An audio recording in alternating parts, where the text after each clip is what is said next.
Ang Multirole Fighter Aircraft Acquisition Project ng Philippine Air Force malapit nang ma-finalize.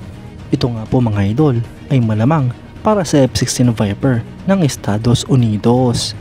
Yan ang pag-uusapan natin, pero bago yan, kung bago ka lang sa aking channel ay huwag mong kalimutang mag-like, subscribe at i-hit mo na rin ang notification bell button para lagi kang updated sa mga bagong videos natin.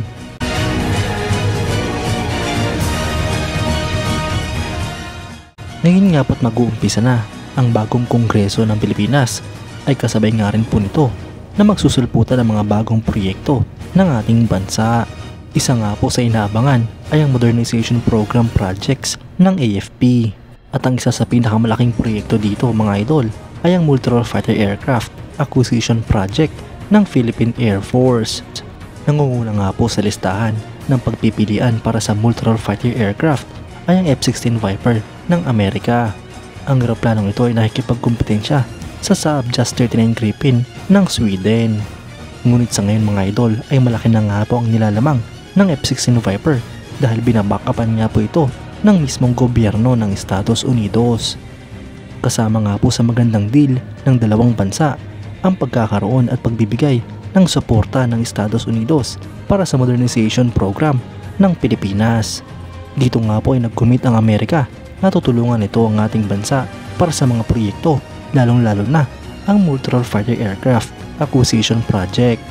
Sa ngayon ay 40 units nga po ang pinaplanong bilhin ng Pilipinas at malaki ang posibilidad na mga F-16 Viper na ang mga ito.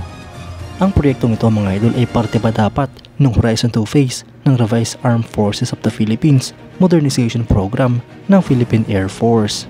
Ito nga po ay para sa Multirole Fighters na magiging premier combat aircraft ng Pilipinas. Nito nga lang pong April 2025, ang US Defense Security Cooperation Agency ay naglabas ng approval mula sa US State Department at submission sa US Congress para sa possible sale ng mga F-16 Block 70, 72 Viper fighter aircraft para sa Pilipinas.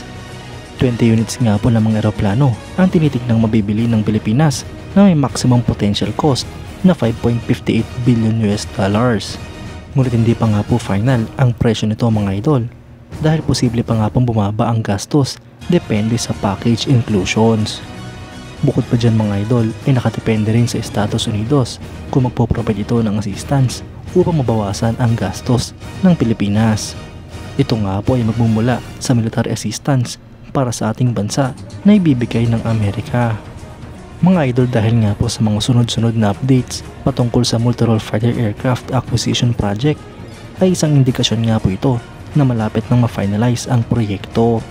Alam naman nga po natin na matagal nang magkaalyadong bansa ang Pilipinas at ang Amerika kaya't hindi na nga po mahirap o matatagalan pa ang proseso. Asahan nga po natin mga idol na bago matapos ang taong ito ay ma-finalize na ang proyekto at tuluyan ang makakabili ng mga bagong Multirole Fighter Aircraft ang ating bansa. Kayo mga idol, anong masasabi nyo? Comment down below for your thoughts and opinions. At yan nga lang po ang pag-uusapan natin ngayon mga idol. Maraming salamat sa panonood. Huwag nyo rin kalimutang mag-like at subscribe bilang suporta sa ating channel. Mabuhay kayo mga idol!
Shh.